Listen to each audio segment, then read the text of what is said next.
For about a week, my specialty was the quarterback sneak. I was sacked and attacked, my bag was packed. When I got the word in the form of a bird, you know now.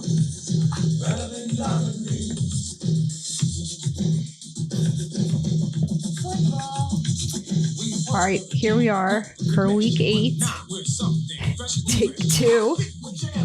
Steve's a little upset with me because we just recorded half the podcast and I realized that I forgot to hit the record button on the audio.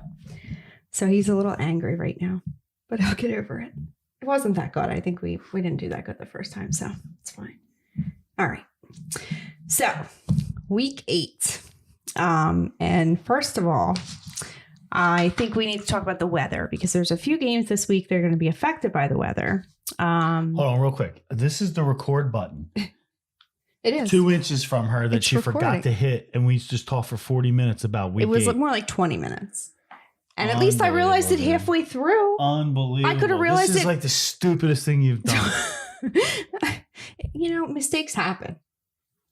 Well, And Murphy barked through half of the damn thing. That was the other thing. It's mischief night. People are running around and they got their dogs all barking. So they probably wouldn't have heard half of it anyway. So it's a good thing. So we're just starting over. Okay? Smile and let's go. Oh, God. Okay. All right. So bad weather in a few games. Las Vegas at Cleveland, Minnesota at Green Bay, New Orleans at Chicago, Patriots at Bills, Titans at Bengals. So all the like high total games potentially have bad weather. And by bad weather, I'm basically referring to wind because I think that's really the only thing that affects the football game. So the Vegas Cleveland game has a 25 miles sustained winds with gusts up to 40 miles an hour. That's pretty windy. Same thing for the Packers and Bears, a little less so. And Tennessee is kind of on the border, so we'll see how that plays out. But that has affected the totals on these games because most of these games have dropped by 5 points on the total. So no, it's big, especially we'll talk a little bit later about it, but like the Bears game for me, I think New Orleans is going to struggle in the passing game anyway. So that just kind of hurts the Bears with being able to sling it around with Foles, bring it down. If it's slinging around with Foles like they did last week. Yeah. All right. So let's go through from the top here. First game is Indianapolis at Detroit. And my initial take on this game would kind of be my same take I've had. I don't trust Phillip Rivers, especially on the road. So I'm going to take the points with Detroit. I'm with you. Home dog getting 3 points. I like Detroit as well. Fantasy play, Jonathan Taylor might be a good play because you can run on Detroit. All right. Anything else on that game? Nah, not really. All right. Next game is Minnesota at Green Bay. So these teams played in week 1 at Minnesota, and Green Bay won that game pretty handily. I think it was like 43-30 or so. And I still like Green Bay. Again, in this game, now they're back at home. Minnesota is coming off a bye last week, but I don't think that matters. Your take, Steve? All right, so game check on this. This is a 6.5 point line. It stayed flat at 6.5 so far through Friday night. Dalvin Cook's expected to play, but he's not definitive that he's going to play. Questionable. But what I just saw online, it said that he's expected to play. Minnesota comes in at 1-5, already of losing to Green Bay earlier in the season, as my beautiful wife alluded to. And Green Bay is 5-1. To me, this is an ebb and flow game where this is a division rival. I even like the money line here for the Vikings. I'm on the Viking side here. I think, they kind of had a week off to regroup. They get Dalvin Cook back in this game. It's going to be impacted by the win. So I know that starting running back from Green Bay is out, right? Aaron. So I like Minnesota here. I don't. I like Aaron Rodgers and I like Green Bay. The other thing I'll mention is that this is a heavy survivor play on Green Bay. So with what I just said, I would stay away from this. I would definitely stay away from this. It's too questionable as a division matchup. to take Green Bay in this game. I think that this could be the trap game for Survivor players. Of course, we're on the opposite side here. So what I'm looking at is 98% of people selecting this game are taking Green Bay. I just don't see Minnesota's path to victory. They run the ball. Aaron Rodgers is going to chuck the ball to Devontae Adams. Minnesota's Jekyll and Hyde. I mean, he comes out and he throws 3 interceptions, and then there's times where he slangs the ball. Cousins? Yeah.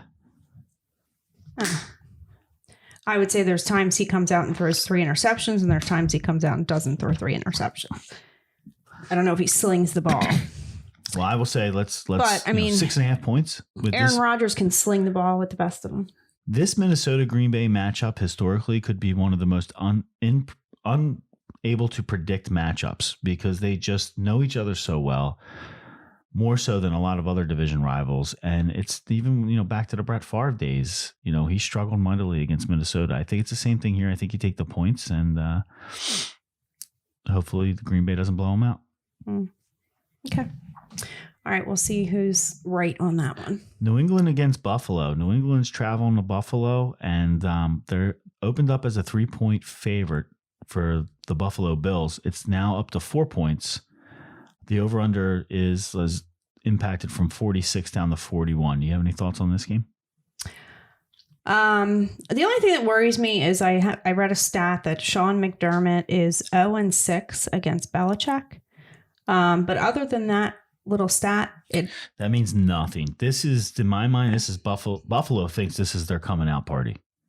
So, yeah, I mean, the Patriots haven't looked good. Cam hasn't looked good. And to top everything off, now you have Edelman out. I don't know who Cam's throwing to. Yeah, New England doesn't have much. It's tough to be on the New England side here. So, yeah, I don't see New England's path to victory. The only other thing I'll add is that, you look at last week and the Bills struggled with the Jets when they went to New Jersey to play them. And to me, that was the classic look ahead game, right? Because they know they have New England on the ropes in a division struggling at 2-4.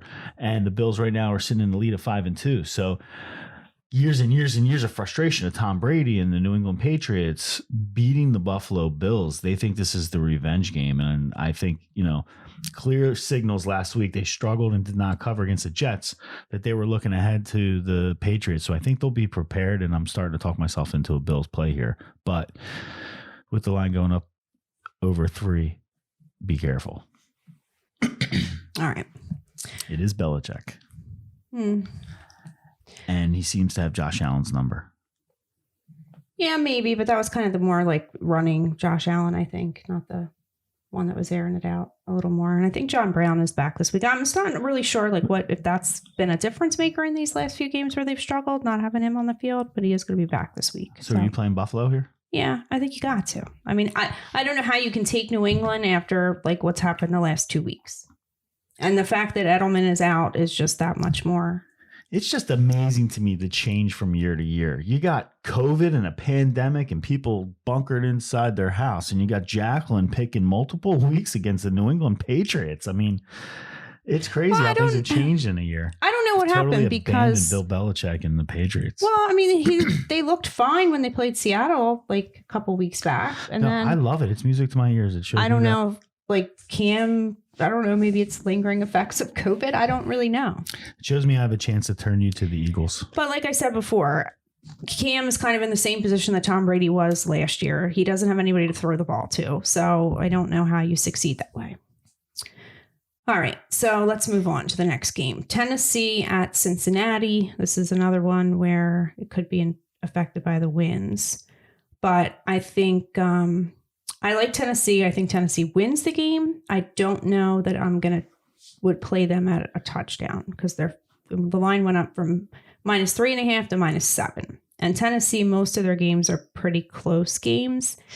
And they don't have a really good defense. So I think Cincinnati can put up points. It could be a back and forth game if you take the weather out of the equation. Both teams are coming off heartbreaking losses, right? Well, Cincinnati had Cleveland on the ropes. Cincinnati's at least used to losing. Yeah, So Tennessee, missed a field goal obviously, to tie the game, right? Was it to tie the game? would have tied. Yeah. Yeah. He just knew he was going to miss it. I mean, I knew he was going to miss it. I was like, I can't We even were watch watching that whole game because he's going to miss it. I knew it was And he gonna missed happen. it.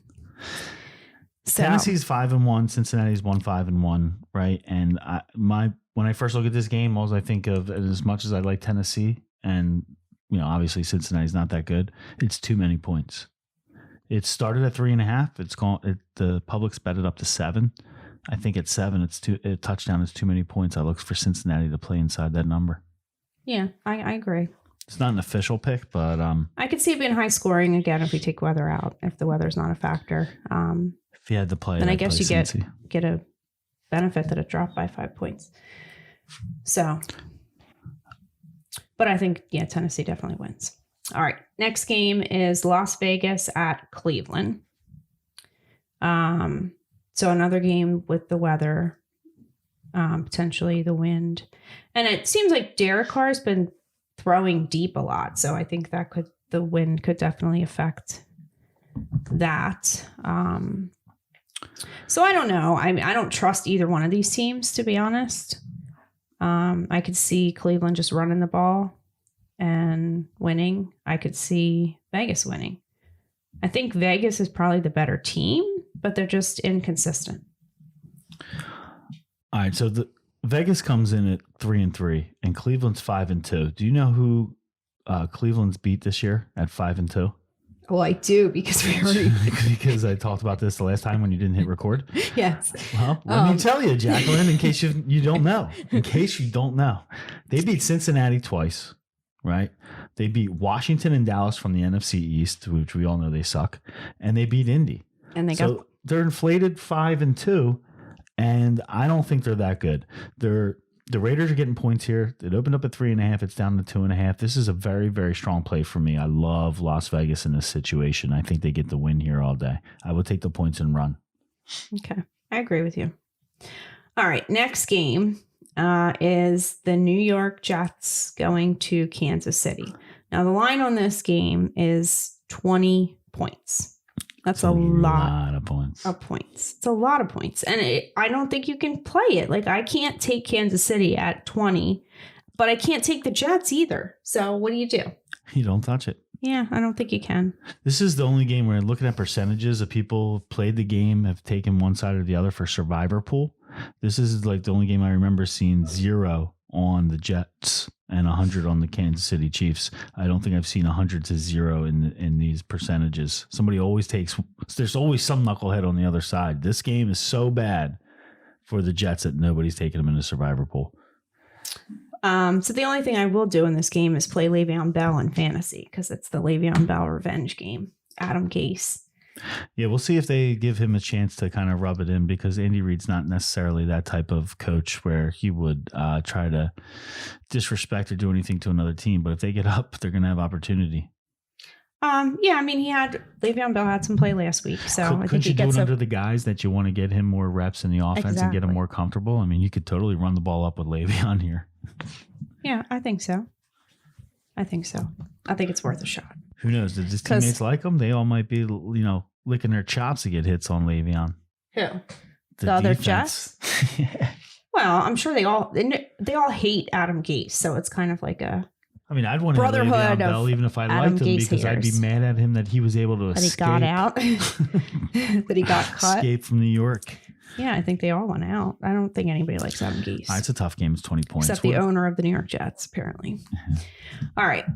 Next game, LA Rams at Miami. And I have to say, it's 2 a time. I'm very disappointed that it's 2 a time, and I don't understand why it's 2 a time. I personally love Ryan Fitzpatrick. And the worst part is he was actually playing well this year. And I love Ryan I feel like tipping one out for my homie, Ryan Fitzpatrick. I mean, he's been waiting all his career for a shot like this and a team like this up and coming. He's got him playing well, and then he gets yanked for Tua, the kid. Yeah, I mean, the timing didn't really make sense to me. I feel bad for Fitzpatrick. I got season-long bets on Miami, multiple ones, and I love where they were going. I will tell you, if Ryan Fitzpatrick is quarterbacking this game, I love the Rams. Well, I love Miami. I'm sorry. That's probably the reason I hate it the most is because when it comes to betting football, like I love Ryan Fitzpatrick because you just always take the points on Ryan Fitzpatrick and you just hope that you don't get the Fitzpatrick where he throws the pick instead of the touchdown. Well, who knows? But he usually comes through. Well, the Rams are coming in as a 3.5-point favorite with Tua starting. Now, Tua did look kind of mobile and threw the ball hard on the run in the one play we got to see from him last week. So it looks like the kid could have a shot, but it's a rookie quarterback against this defense. But what's his story? Was he like hurt or something and he fell in the draft, or he was like a high pick? Yeah, he got hurt at the end of the season. He was the quarterback of Alabama. Actually, the story goes like this. Tua replaced the guy the Eagles drafted from Alabama. So Jalen Hurts. So Jalen Hurts was a starting quarterback for Alabama. Tua came in and took his spot. Hurts transfers to Oklahoma, has Oklahoma in the Final Four, right? So you got Tua. Then Tua gets hurt. So he actually drops. He looks like the number 1 pick, drops to like maybe 6. So now you have to look going forward at Tua versus Hurts, who if Hurts actually gets an opportunity to play, who is the better quarterback, because Tua was chosen by Saban over Hurts, and Hurts looked really good. Yeah, so I don't know. I would have to go with the Rams, but like I hate not knowing, like I don't know what to expect out of Miami with Tua as quarterback. It's tough. You can't get crazy on this game because at the end of the day, it's a rookie quarterback against a staunch. Well, and I also Rams wonder defense. if like was the Rams a good like game to start him in, because you do have Aaron Donald. It's all about timing. You got an extra, you get the full week of practice. Maybe you get an extra day or two. I'm sure Tua stayed back and prepared as opposed to the rest of the guys who are given, 4 or 5 days off. But you go into the bye because you have more days to prepare. So you don't look at who you're playing. But I agree, it's a tough matchup. Hey, if we're lucky, honestly, and I feel bad because I have some Dolphin fan friends. Tua goes out, gets hurt, fits right back in. We get the benefit of 3.5-point line. Well, do you think they'll trade Fitzpatrick? It's a possibility. I mean, if I was the Cowboys, right, wouldn't I go for Fitz? I've done stupider things like draft all offensive guys. I think there's a lot of teams that would take Fitz. Like give the Raiders 3 number 1 picks for Amari Cooper. I would trade for what do you think you get for the Cowboys for Fitzpatrick? I would be lining up to get Fitzpatrick over the trash that they're rolling out there now with the Red Rocket. Well, I don't even know if the Red Rocket's playing this week, is he? I don't know. The Red Rocket. The Red Rifle. Murphy. Jesus The Red Christ. Rocket. Steve. Thinking about Murphy getting excited. All right, that's enough. Moving on. All right. So did you have a play on this game or no? Because I noticed when you Small left Miami. when you left the room in anger that you actually had Miami written down. Yeah, I was surprised. I would actually play Miami here because I think I like it. The home dog getting points. You just rough it out and see what happens. Yeah, I don't know. Short week for the Rams. Don't forget, they just played a very aggressive Chicago Bears defense on a short week. So I'm sure they're licking their wounds a little bit because that's a tough physical matchup. So the spots, like I said, if Fitzpatrick was here, I'd be all over Miami. I'm still liking it as a little play on Tua, but I'm not going to sell you on the quarterback play of Tua. We'll see what happens. All right. Small play. So next game up is New Orleans at Chicago. And this is another one with the weather impact.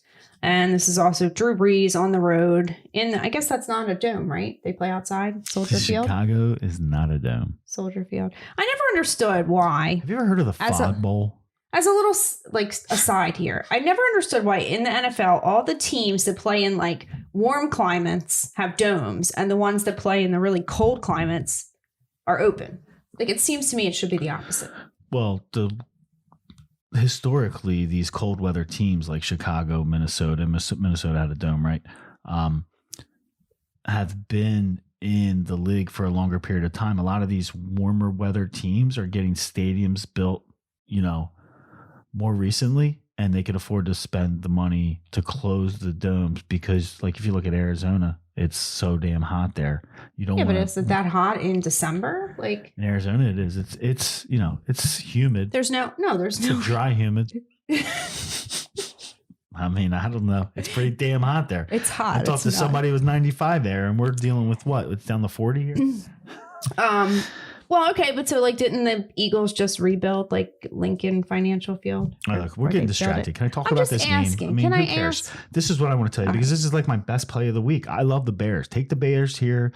They did not look good Monday night at the Rams on the road. They're going to come back, completely flip the script on New Orleans. New Orleans has no Michael Thomas. I don't believe that Emmanuel Sanders is back because he's still dealing with the COVID situation. They have nobody to throw the ball to. So when you take as good of a Bears defense is, and you're just going to basically make sure they don't run the ball with Kamara, I like the Bears here. I think the outdoors, New Orleans doesn't really play good in bad weather. Drew Brees doesn't like the cold. And let me tell you about Foles. I mean, Foles has a history here against the Saints. I mean, he's got something to play for here. He does not like the Saints. Why? In 2014, when he was on the Eagles, he left the field with the lead. With 4:54 left in the fourth, they had the lead 24-23. He never got back on the field because Drew Brees drove down the field and he kicked a field goal with no time left. So he was licking his wounds there. That was when Foles was the starter through like 27 touchdowns and 2 interceptions.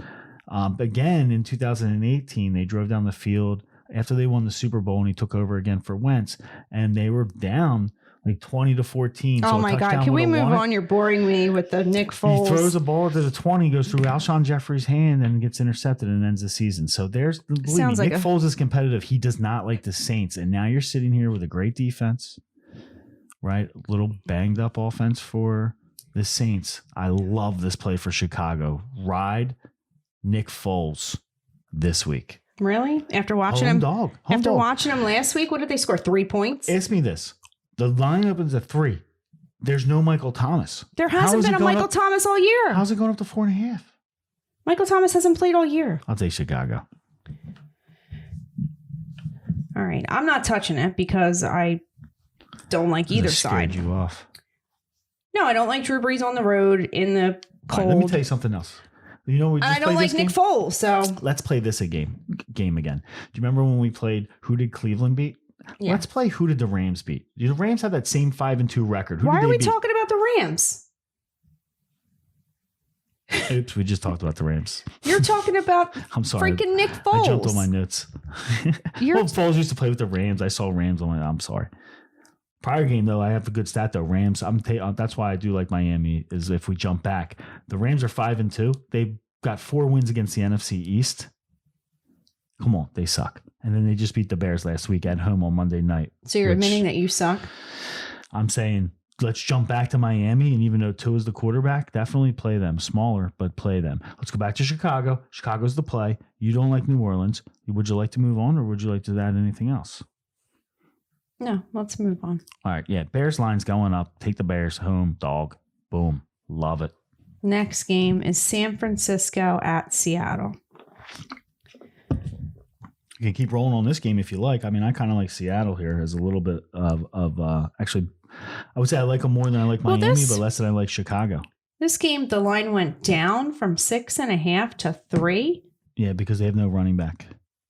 Because Carson's not going to play. It looks like Carlos Hyde is. From what I'm reading, it's not encouraging that he's going to play this week. I think Carson is questionable. They're all questionable, but it is not looking good.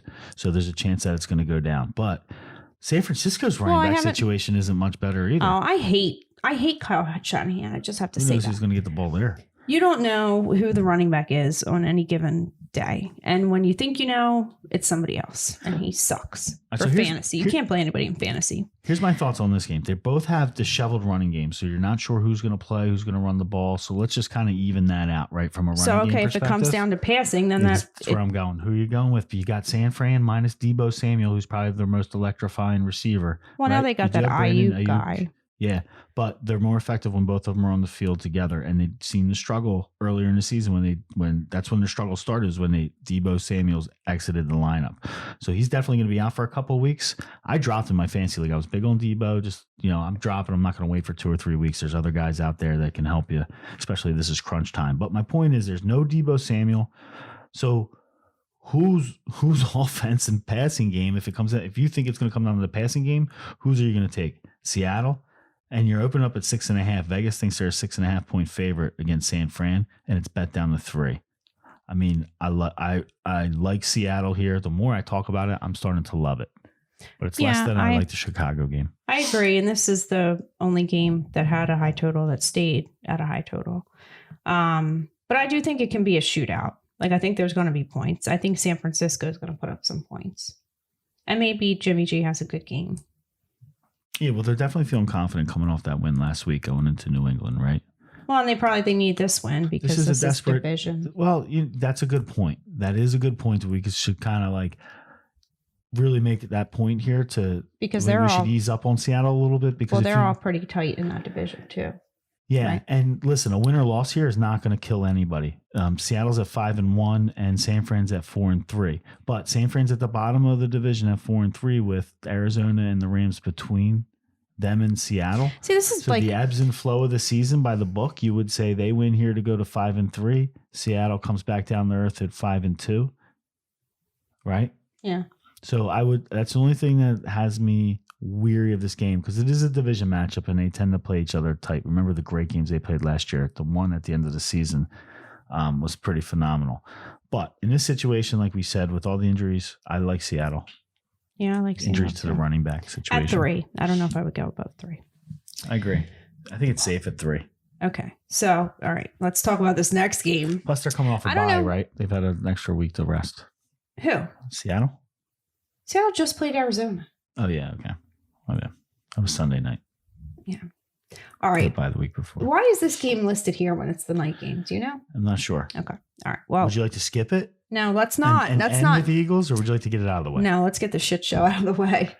So we have Eagles big. Dallas at Philly. Well, it was funny, when I looked at this line. I'm not gonna pick against them. Jesus, Dallas sucks. Well, when I looked at the line earlier in the week, and a lot of the games had moved a lot, and that was still at 3. Listen, if and I was like, that, that's pretty pathetic that it hasn't moved when Dallas is starting like a third string quarterback. But now it has moved up to 11.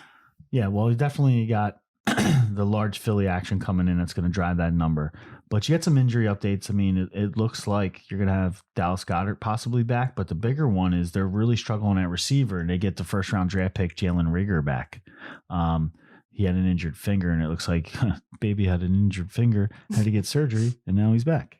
Now, what's up with Deshaun Jackson? He's done, huh? So Deshaun Jackson's not going to come back. If he comes back, it's going to be late in the season. But believe me, I have no hope in Deshaun Jackson. I think probably it's flipped now from Deshaun Jackson to Alshon Jeffrey as possibly the saving grace for the Eagles if he comes back and plays, which I think he's getting close as well. Every week they keep talking about Alshon. But I digress. I'm not huge on this game. I mean, the lines jump from 3 to 11. It's just you can't play Dallas, right? It's whether you're going to play the Eagles or not. And I think in this situation, the Eagles are not going to hold any punches. They will keep smashing the ball in the end zone if they can. So you're saying you wouldn't take the Eagles at minus 11? I'm saying that the Eagles have not had an impressive season, right? So it's weird to me because when I look at this game and I've watched Dallas intently through this debacle of a season.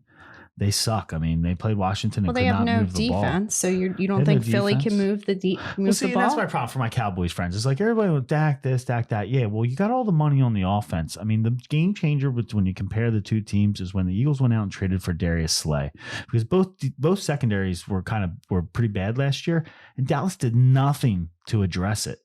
And the Eagles went and got one of the best cornerbacks in the league, very underrated from Detroit. So, I mean, that's something that's really changing the game. They got no linebackers, but their front defensive line is going to put a lot of pressure on Dallas, and I really don't see how Dallas is going to score many points in this game. And I really don't see how Dallas is going to keep Philadelphia off the scoreboard with these guys coming back. They're starting to get healthy. Watch out for the Eagles. But you wouldn't take them at minus 11? Nope. I wouldn't touch the game. Really? Well, you're going to play the game. It's a night game, right? You're going to play the game. Play the over. Well, I wouldn't play the over. Play the over. If you don't think Philly's going to win by more than 11, then don't play the over. I mean, I would take Philly at minus 11 in this. Listen, this is going to be this could end up being like a 23 game. The feel good game for Philly because they're going to win and they're going to beat up on Dallas, and then it's going to be talk more about this game, please. Big, victory. That's not really a big victory because the team sucks and they have a third string quarterback. Let me tell you something. But you're going to be celebrating. This is why you will. I got a really think hard to consider of allowing you into Eagles Nation if the day ever comes. I don't want to be in Eagles Nation. It doesn't matter what the records are, what the situation is. Just Any win over Dallas is a big win. Don't say it's not a big win. It would be a big win no matter what. And I just wish that you guys were in a competitive you know what's a big win over division Dallas? because you would be irrelevant at this point in the Let me put it season. in perspective. Do you know why this is such a big win to get over Dallas? Because if we don't win, it means that Washington's better than us because they just smoked Dallas. So really, that's the perspective I look at it. If we don't beat Dallas, instead, the Washington's got a good defense. As sad as it is, man, they're gonna. If we lose this game, right, we're 2-5-1. Washington's 2-5. So You always got that tie. and Dallas would be in first place. This is a big matchup. It's a really shitty division, is what it is. All right, You know moving. what I didn't tell you is that I was offered tickets to this game and I turned them down without even saying anything. No, you showed me the text message. Didn't I? Yeah, from Phil. Yeah. Down the street. Yep. Yeah. Phil invited me to the game. Thanks, Phil. Shout out to Phil for thinking about me, inviting me to the Eagles game. Any other season I'd be in. I'm not really scared of the COVID, but it's going to be cold Sunday night. I'm getting old. I just turned 44. You were supposed to wear your Joker costume tonight too, by the way. The Joker costume's not going to work without the makeup, and I'm not putting the makeup on 2 nights in a row. Anyway, can we get back to football? Did you watch the podcast last week? Because I threw that picture up. What? The Snow White and Prince Charming. No. What was at the end? I threw it up when we got to it. Yeah, in the conversation. When we got to it in the conversation, I said I'm going to put it up. I fell asleep halfway through it, and I think I listened, I was listening, so I wasn't really watching. Yeah, I popped it up on the screen. It's a little blurry because I took it from Facebook and I had to crop it. Oh, Jesus Christ. But I didn't even know how I did it. I got it in the middle of the podcast. It just popped up. You put the picture of us as Prince Charming. Yeah. Not for me. I mean, for you maybe, but. I mean, it's kind of blurry, but I just wanted to mention that because I look like a tool in that thing. I just did that to impress you. That was before we were engaged or married. I mean, girl hot, you just start dating, says, you want to dress up like Prince Charming? I say, yeah, we're going to be the same kind of theme. Awesome, I'm in. You ask me to be Prince Charming tomorrow, and I'll tell you what the answer is going to be. I got a lot of pushback on that. That's why I'm Joker. All right, moving on. Match the kids' Batman costumes. Anyway. Okay, so next game we have the LA Chargers at Denver. I don't have a lot to say about this game, but I would probably, it went from a pick 'em to -3 in favor of the Chargers. And I like this Justin, and I'm forever going to call him Hebert. I don't know why I thought his name was Hebert, but it's Herbert. Well, it was so funny. I was listening to the radio the other day, and this guy calls in, and he keeps calling him Hey Bear. And then the hosts were laughing at first, but then they started calling him Hey Bear, and then everybody was laughing, and it was hilarious. You should just go with Bear. Everybody loves Bobby Bear from back in the 80s, quarterback in New Orleans. He should just go with everybody is more popular. So I don't know. I like the kid. I think he wears hairbands though. That's the only thing I don't like. But he's he's definitely California. I don't know where he's from, but he's playing in the right place. I mean, going into Denver, it's probably not the easiest place to play, Mile High Stadium, but I think he's got enough. I think they win. I'll tell you, I don't have anything written down about this game. I didn't want to talk about it, but I think by Sunday I'm going to be on Denver. Really? Another home dog. I love Drew Lock. I don't know what it is. I like Drew Lock. All right. I know everybody. Well, see, here's the deal. Sometimes you just got to look at the not so obvious. And Herbert, Bear, whatever the hell his name is kind of the darling. And people are going to bet and take the Chargers. And I think that's the real reason why the line's going up. To the extent that you keep going with the narrative that things have to equalize. He's played very well and they lost all those games. I mean, he got his equalize. Well, no, but for him as a player, he got his first win last week after playing 4 or 5 games and losing close games where he's throwing 70-yard touchdowns. There's been better teams this season that went into Denver and lost, right? Such as? That's a good question. Well, I know they had some tight battles and played some good teams well. I mean, they beat the Patriots. But no.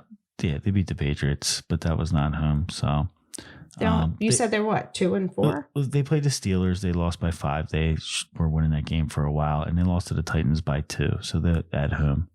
So who does the other team they beat? The Jets and the Patriots. Oh, well, there you go. And both on the road. Yeah. So thanks for calling me out because you're right. So I I'm mean, going to go back to I don't like this game. I don't think it's going to be like a high scoring game. I think they'll play their defense, but I think that the Chargers win. All right. Next game up is Pittsburgh at Baltimore. So these are both, Pittsburgh's undefeated still, right? And Baltimore's what, 5-1? Is that right? Yeah, that sounds good. Division battle. You just made me click away from my, that's one of the things I actually have up is the standings. But Pittsburgh's 6-0, Baltimore's 5-1. A win would bring Baltimore would bring them into a tie. Line opened up at 6.5, is down to 4. I don't know if you said that already, but you have a tendency to not bring up the line when you start talking about games. I think that's the way you should lead. Well, maybe you should be the line maker, a line announcer. Stephen Baker, the touchdown maker. All right. Do you know who Stephen Baker is? No. No idea. Should Giants wide receiver. No, before my you just time. started watching football like 15 years ago, as opposed to 30. Anyway, I like the under here. I think they're going to play a tough, like tractor pull is the term I usually use when I think it's going to be a low scoring kind of defensive battle. I think this is a classic tractor pull, but people look for it to be the over because they love Lamar Jackson. It's true that Pittsburgh's defense or offense is starting to score more points, but I think that Baltimore's the equalizer because they know Pittsburgh because it's like their big brother, right? They're the division rival. They know how to play them. I'm looking for this to be an under. So who's your pick? Not really having. You don't have one? No. If anywhere, I would lean towards Baltimore because Pittsburgh won last week against that same tough two good records going up against each other. I mean, Pittsburgh's not that good. Pittsburgh's not. They could win this game, but they're not 7-0. I'm the only undefeated team in the league. Good, right? Well, here's the thing. Okay, so they're due for a loss. Well, they're due for a loss. But number one, I worry about Big Ben going on the road. Anytime he goes on the road, I worry about that. But they were able to shut down Derrick Henry pretty well last week, which pains me to say that. So they make that field goal, and then Titans win in overtime. You saying the same thing? But they didn't. But Derrick Henry didn't have a monster game. Yeah, I know, but I mean, are you feeling the same way? No, here? but I was going somewhere. If you would let me finish my thoughts, then you would know where I was going. If they can shut down the run, if they can shut down Derrick Henry, they can shut down the run. So what does Baltimore do? Run. So if they can shut down Lamar Jackson, then can they win the game?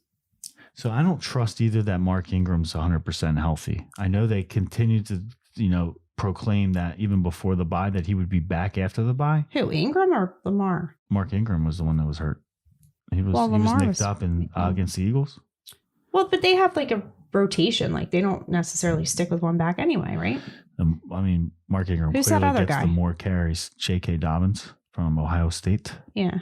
And then they still So I've drafted him in like almost every league, and the guy's not getting, as many carries as I thought he would. Well, He's not even scoring points some weeks. But I think this is a game where if you need a really cheap option, he could get more carries here is my point, because I think Mark Ingram might get less carries this week based off of him coming off the injury.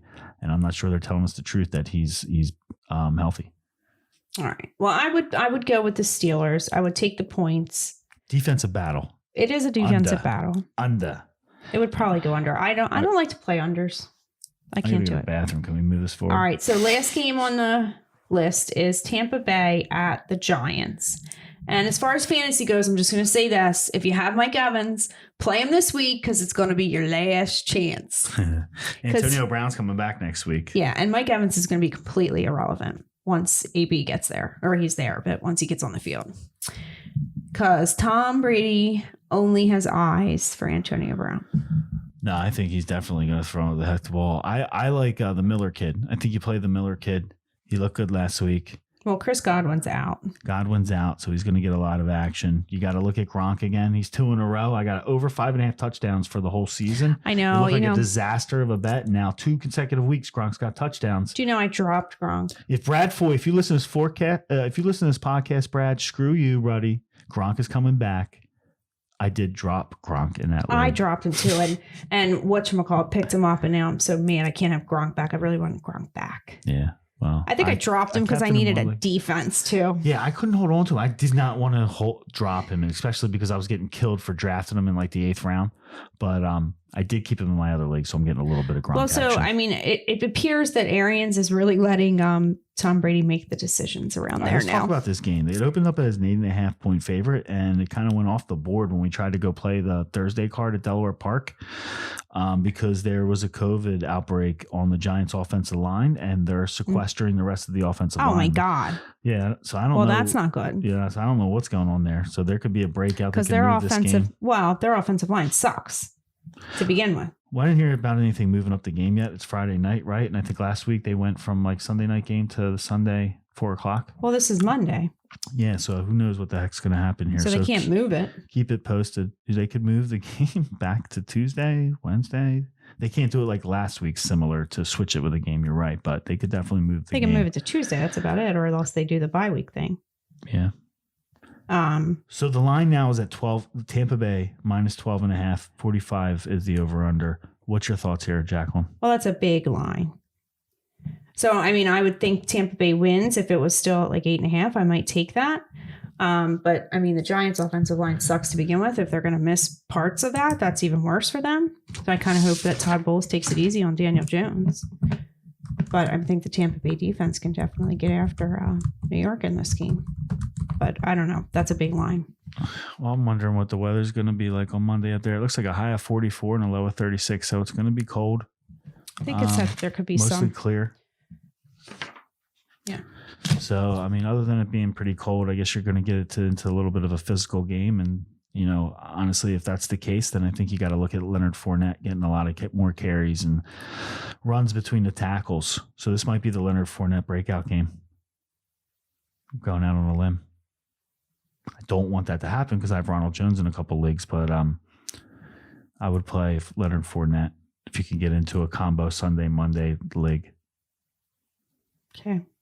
But I think also the Miller kid, you got to play Brady. Brady could torch these guys. But historically, the Giants have played good against Brady, right? They beat him twice in the Super Bowl. This is not like the Eli Manning. That's true. I mean, I hate to go back and reference, 2012, 2010, whatever it is, 2008. But it's true that he definitely seems to struggle against the New York Giants. Nick Foles never played for the New York Giants. No, but Nick Foles played Tom Brady twice and won. Remember that? No, I forget about that. When was that? Was that in Super Bowl 52? Mm-hmm. Was I at the game? Mm-hmm. Thank you, by the way. Thank you so much for watching the kids. They were only 2 years old and let me go away for the weekend. It was the best thing you've ever done for me. All right. So I guess that about wraps up week 8. Week 8, that's a wrap. Listen, Bears, Vegas, Seattle, Miami. Those are my best plays. I also like Minnesota. I like, I think Detroit. You take Detroit. Do you want to kind of summarize anything, or who's your best play? I don't know. Who's your best couple plays if you don't want to like lock it down into one? I don't know. You're putting me on the spot here. I already said which games I liked. Well, I don't like here's have the- like, here's the oh my key. God, there's no way they lose. We're opposite on Green Bay, Minnesota. We'll see how that one plays out. I yeah. like Minnesota. Okay. I'm going to go with Green Bay. That's All my right, strongest play. $20, right? Okay. Yep. All right. Maybe you'll get an allowance next week. Maybe you won't. All right. Peace out. Week 8, that's a wrap. Oh shit. Look, the recorder went off. When? Oh, jeez.